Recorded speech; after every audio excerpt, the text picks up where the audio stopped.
Welcome to Whispering Pages. If you're here tonight, you've already made a different kind of choice, not to unwind with noise, but to end the day with something that might just change how you see yourself. I'm so glad you made it. But before we begin, let's take a moment just for you. You don't need to hold anything together right now. The day is done. Whatever was left unfinished, whatever conversations are still looping in your head, you can set all of it down. Just for these 30 minutes, none of it needs you. Take a slow breath in through your nose and let it go. Again, in and out. Let your body settle. Feel the mattress beneath you, the pillow under your head. Notice how your muscles don't have to do anything right now. Notice how the room is quiet and how the quiet is yours. Here's something worth knowing before we begin. The 30 minutes before sleep are among the most powerful for learning that your brain ever experiences. As you drift toward rest, your mind enters a deeply receptive state, and the ideas you absorb here consolidate into memory while you sleep. What you hear tonight won't just pass through. It has a chance to stay. So you're not just winding down. You're doing something quietly extraordinary. You're upgrading your mind without a screen in sight. Just a voice, a story, and a mind that's open and ready. Tonight's book is called Can't Hurt Me, written by David Goggins, published in 2018. It's the autobiography of a man who came from abuse, poverty, and racism, and who decided, against all evidence and all odds, to become one of the most physically and mentally extraordinary human beings alive. It is not a comfortable book, but it is one of the most honest ones you'll ever hear. So let's begin. Get comfortable. Close your eyes if you'd like. And let's whisper through this one together. David Goggins was not supposed to be who he became. He was born into violence. His father, Trunis Goggins, owned a roller rink in Buffalo called Skateland, and behind the glittering surface of that place was a world of control, fear, and cruelty. Trunis forced his wife and 2 young children to work there every night, and at home, he beat them. Not occasionally. Systematically. Young David grew up watching his mother flinch before she was hit, watching his brother absorb punishment, and absorbing plenty himself. When Goggins was 8 years old, his mother finally fled. She packed what she could and took her children south to a small town in Indiana called Brazil. What they found there was poverty, a public housing apartment renting for $7 a month, and a new kind of cruelty, racism. Brazil, Indiana, was Ku Klux Klan territory. Goggins and his brother were 2 of very few black kids in town. There were racial slurs painted on their car. Nooses drawn in his school notebooks. Teachers who assumed he was slow and placed him in remedial classes.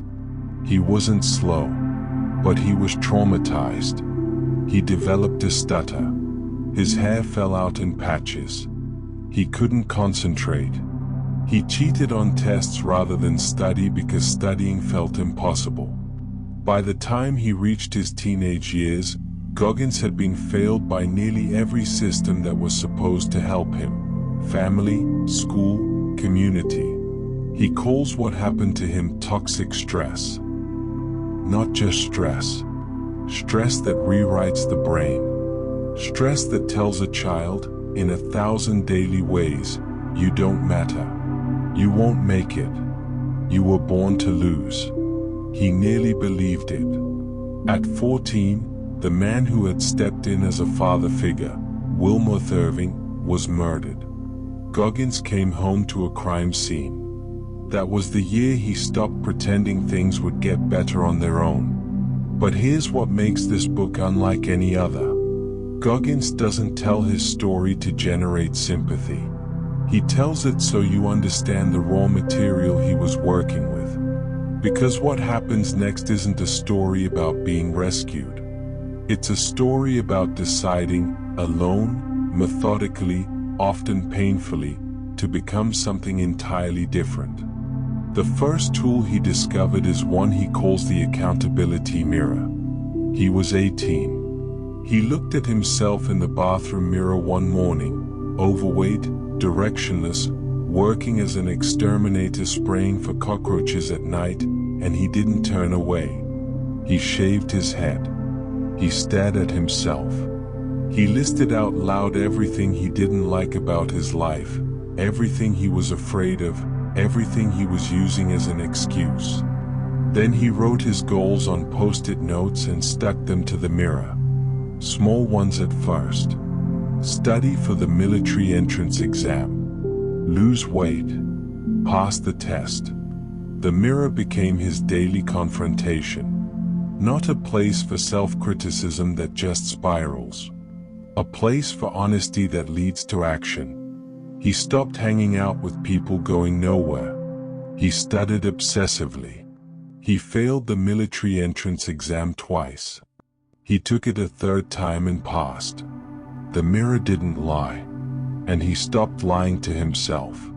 That's where it begins. Not with inspiration. Not with a coach or a mentor or a lucky break. With a young man in a bathroom, alone, deciding to tell the truth about who he was, and who he could still become. Once he started using the mirror, things began to move, but not smoothly. Nothing in this book moves smoothly. Goggins joined the Air Force after high school, hoping to become a pararescueman, the elite soldiers who recover wounded troops under fire. He made it into training, then quit. His excuse at the time was a medical condition. The honest answer, as he later admitted to himself, was fear. Specifically, a paralyzing fear of water. He washed out. He gained weight. He drifted into his late 20s working pest control, depressed, overeating, and slowly disappearing into a life that looked nothing like the one he'd pictured. He weighed 297 pounds when everything changed. He was sitting in his kitchen one day, watching a documentary about Navy SEAL training. On screen, men were being pushed to the edge of collapse in water, mud, and cold. Most of them quit. A few stayed. Something happened in Goggins that he can't fully explain, a recognition, or maybe a reckoning. He called a Navy recruiter the next day. The recruiter told him he had one problem. The SEAL training program had a weight limit of 191 pounds. He was 106 pounds over it. And the recruiting window closed in 3 months. What Goggins did next is almost impossible to believe. He designed his own brutal regimen: 2 hours on a stationary bike before work, daily swimming, 2 more hours on the bike in the evening, and almost nothing to eat. He lost 106 pounds in under 3 months. Not with a program. Not with a coach. With sheer refusal to accept the alternative. This is where the book introduces one of its core concepts, the calloused mind. The idea is simple. You build mental toughness the same way you build calluses on your hands, through repeated exposure to discomfort, over time, until what used to destroy you barely registers. Basic underwater demolition as SEAL training is one of the most grueling military programs in the world. Goggins failed it twice before passing on his third attempt. The first time, he quit during Hell Week, the week of continuous training where candidates get roughly 4 hours of sleep over 5 days of freezing surf, mud pits, and relentless physical demand. He was afraid of the water. He rang the bell. He went home in shame. He returned for a second attempt. This time, He ran the entire first phase on broken shin bones, taping his legs each morning and willing himself through each session. He was eventually rolled back to another class. Third attempt. He passed. He graduated as, at the time, one of only 36 black men ever to complete SEAL training. He did not feel like celebrating. He already wanted more. After becoming a SEAL, Goggins didn't slow down. He accelerated. The catalyst was grief. In June 2005, 11 Navy SEALs and 8 Army Special Operations soldiers were killed in Afghanistan in an operation called Red Wings. Men Goggins knew. Men he had trained beside. The Special Operations Warrior Foundation, which provides college scholarships to the children of fallen Special Forces soldiers, was fundraising desperately. Goggins wanted to help. He decided to enter one of the hardest ultra-endurance races in the country, the San Diego one-day, 100-mile race, with 3 days' notice, 0 training, and no preparation whatsoever. He had never run more than a marathon. He didn't care. He ran the 100 miles anyway. By mile 70, his feet were cracked and bleeding. He had passed blood in his urine. His stomach had given out. His body was sending every signal it had, stop. And then something happened that he describes as one of the most important moments of his life. He was barely walking, broken, and his mind filled with every painful experience he had ever survived. His childhood, Hell Week, the weight loss, the failures. And he realized those experiences weren't wounds anymore. They were resources. He calls this the cookie jar. The idea is that every hard thing you've ever done, every time you pushed through when you wanted to quit, you deposit it. You store it. And when you hit a wall, you reach in and pull those memories out, not to reminisce, but to remind yourself, I've been here before. I got through it then. I'll get through it now. He finished the 100 miles. What followed was a string of races that defy easy description. Badwater 135 to 135 miles through Death Valley in July heat, starting below sea level and ending near the top of Mount Whitney. He ran it on broken feet. He finished in the top 10%. He came back the following year and finished third. The Hurt 100 in Hawaii, 100 miles through dense, treacherous jungle trails, with wild boar in the undergrowth and rain-slicked switchbacks that turned ankles with every step. He entered with no trail racing experience, wrong shoes, and almost no food supply. He ran through the night, on empty, and finished. Ultraman World Championship, a 3-day, 320-mile triathlon across the Hawaiian Islands. He had logged barely 6 open water swims in his life before entering. Through all of it, Goggins was developing his understanding of what he calls the 40% rule. The idea is that when your mind tells you you've given everything, when you feel completely depleted, when every signal in your body says stop, you are actually at roughly 40% of your true capacity. The governor in your brain, designed to protect you, fires long before you're actually done. The remaining 60% is still there. The question is whether you have the belief and the tools to reach it. His military career ran in parallel with all of this.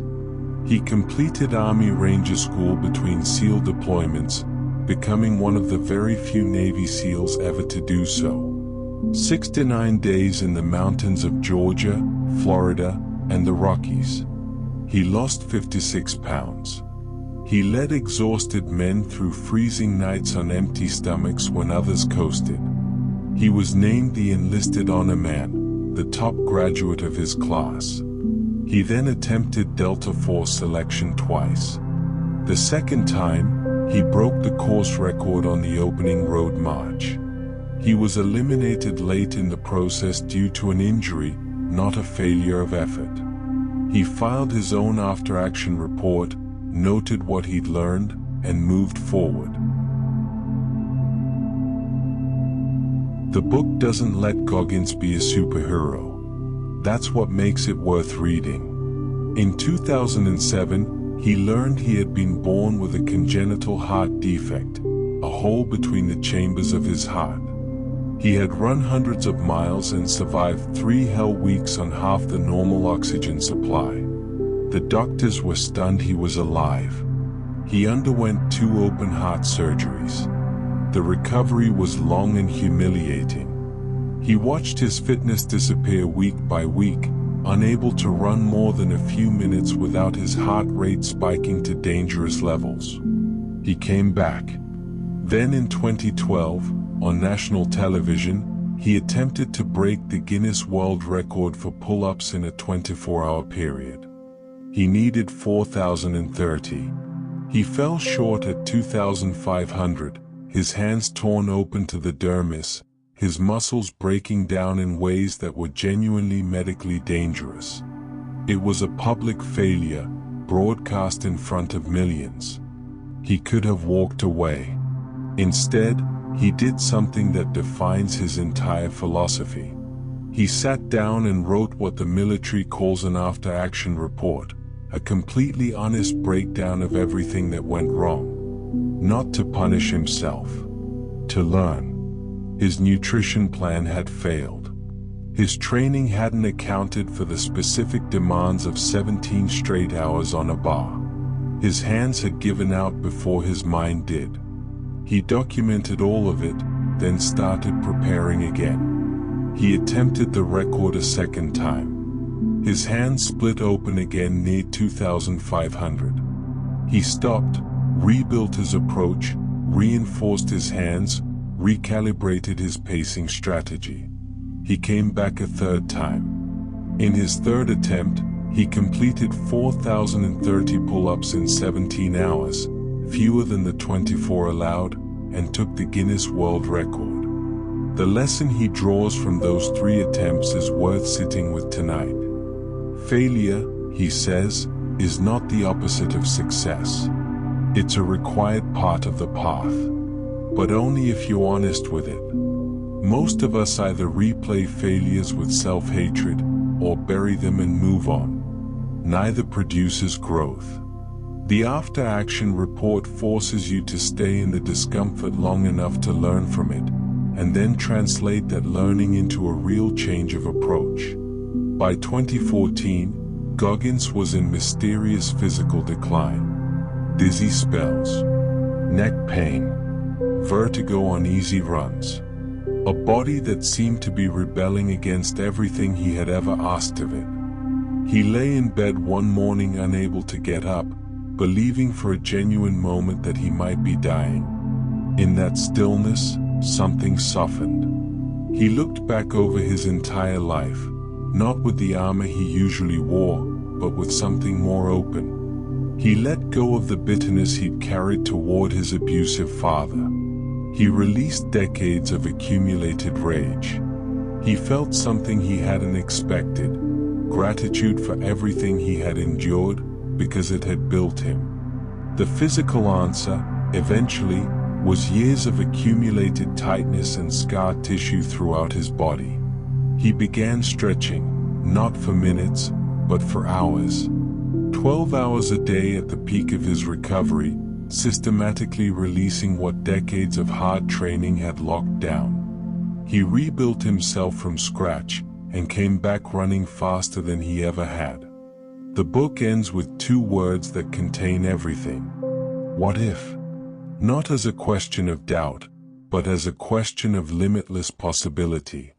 What if you stopped believing the story that was handed to you? What if the ceiling you've been bumping against isn't actually fixed?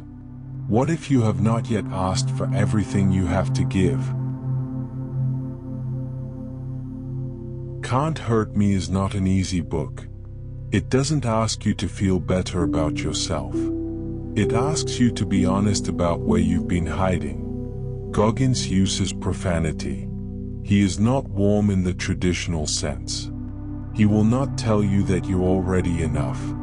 His message, at its most distilled, is that most of us are operating at a fraction of our actual capacity, not because we're broken, but because we've been comfortable. And comfort, over time, makes us less. For a memoir, the critique is honest. The book's emotional register can be relentless. There are moments where the hardness becomes its own kind of blindness, places where Goggins acknowledges he alienated colleagues, damaged his marriage, and hurt people around him through sheer, unrelenting intensity. He addresses this, but briefly. If you're looking for a nuanced exploration of relationship or vulnerability, this isn't quite it. There's also a question of transferability. Goggins is exceptional in ways that are, by definition, rare. The book is careful to say you don't need to run 100 miles, but the stories are so extreme that the distance between his life and most readers' lives can feel vast. The principles are sound. The application requires translation. But here is what the book gets profoundly, undeniably right. It insists that you are not fixed. That the story you've been told about yourself, by your childhood, your failures, your fear, is not the final word. That there is almost certainly more in you than you have yet asked for.